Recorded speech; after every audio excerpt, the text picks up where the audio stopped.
गेल्या काही आठवड्यापासून सुरू असलेल्या शेवगाव शहरातील नगर परिषद हद्दीतील अतिक्रमण हटाव मोहिमेमुळे हताश झालेल्या व आपली रोजीरोटी हिरावून नेलेल्या व डोक्यावर असलेले कर्जाचे डोंगर कसे द्यायचे या चिंतेत ग्रासलेल्या कैलासवासी श्री पांडुरंग शिंदे वय वर्ष 50 राहणार विद्यानगर हे 2 दिवसांपूर्वी घरातून पत्नीशी किरकोळ वाद झाल्याने रागाने निघून गेले होते। त्यांचे प्रेत आज दिनांक 21 फेब्रुवारी शुक्रवारी रोजी दुपारी 12:30 वाजता त्यांचा मृतदेह जोहरापूरच्या डोरा नदीच्या पुलाखाली सापडला असून शेवगाव पोलीस स्टेशन इथे आकस्मिक मृत्यूची नोंद करण्यात आली आहे।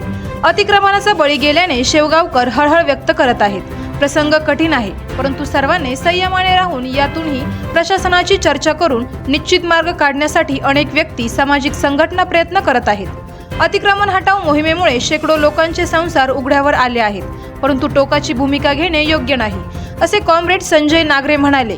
यावेळी कॉम्रेड संजय नागरे, कमलेश लांडगे, राजेंद्र राऊत, विजय झेंडे, राहुल वरे इत्यादी उपस्थित होते। आवाज जनतेचा न्यूजसाठी प्रतिनिधी विजय मगर। शेवगाव शहरातील अतिक्रमण धारकाचा पहिला बळी आज शेवगाव क्रांती चौकातील कीर्ती हॉटेल शेजारील हेअर सलूनचं दुकान पांडू शिंदे यांचा झालेला आहे। रोजीरोटीचा काही उदरनिर्वाह राहिला नसल्या कारणाने स्वतःच्या जीवाशी स्वतःच्या हाताने स्वतःला मुकावल्या गेलेला माणूस म्हणजे पांडू शिंदे आहे। खऱ्या अर्थानं शासकीय व्यवस्थेचा हा बळी आहे।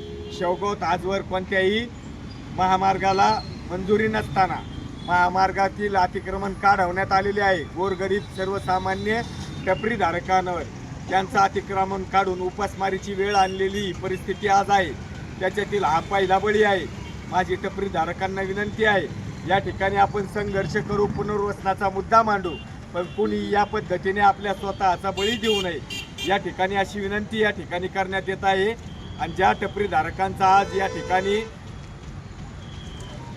उशेकाल झालेला आहे त्या टपरीधारकाला सर्व टपरीधारकाच्या वतीने या ठिकाणी भावपूर्ण श्रद्धांजली वाहण्यात येत आहे।